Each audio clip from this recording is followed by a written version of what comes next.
One big, beautiful bill shakes up Medicaid to save money and cut waste, but it's not a free ride. The Congressional Budget Office estimates the bill slashes federal Medicaid spending by $863 billion over 10 years. That's a hefty 12% cut from the projected funding. How? Work requirements for able-bodied adults aged 19 to 64, more frequent eligibility checks every 6 months, and cutting retroactive coverage from 3 months to 1. Also, getting rid of illegals that shouldn't be on the Medicaid books to begin with.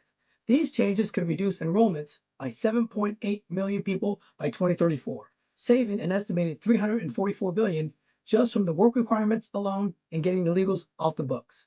And that's not all the savings. There are costs to making this all happen. The bill pumps $200 million into setting up work requirement systems, with $100 million in 2026 to build a new eligibility and enrollment platform, and another $100 million in 2027 for states to deliver home and community-based services. Plus, there's a $25 million AI-driven fraud detection. AI could save $10 billion over a decade by stopping fraud before it drains the system. But here's the problem. Those frequent eligibility checks and work requirements take a lot of paperwork.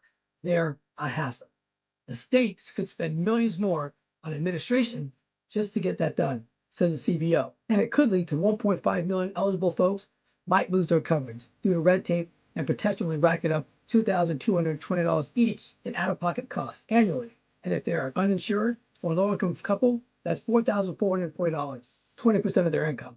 Now, it's going to get paid, it's going to be fine, but these are some of the problems that can occur with some of these cuts that we're getting and removing people off the books. Medicaid cuts are part of a broader plan to offset massive tax cuts. $4.5 trillion worth through capped at $1.7 trillion spending cuts falls short. The Medicaid savings helps balance that.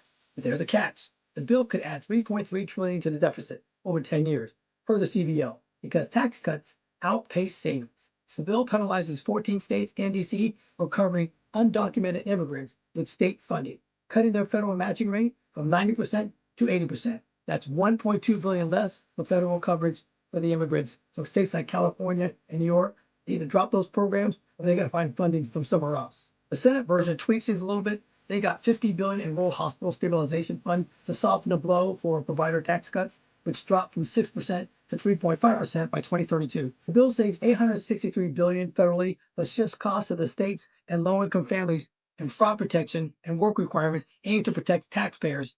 But administrative hurdles and coverage losses could hit some people kind of hard by cutting federal spending and leaning on the states. But unfortunately, the deficit still might grow. Congress has a bill now, they're making changes, and they're going to kick it back up, and hopefully it works well for a lot of people. Unfortunately, no bill is perfect.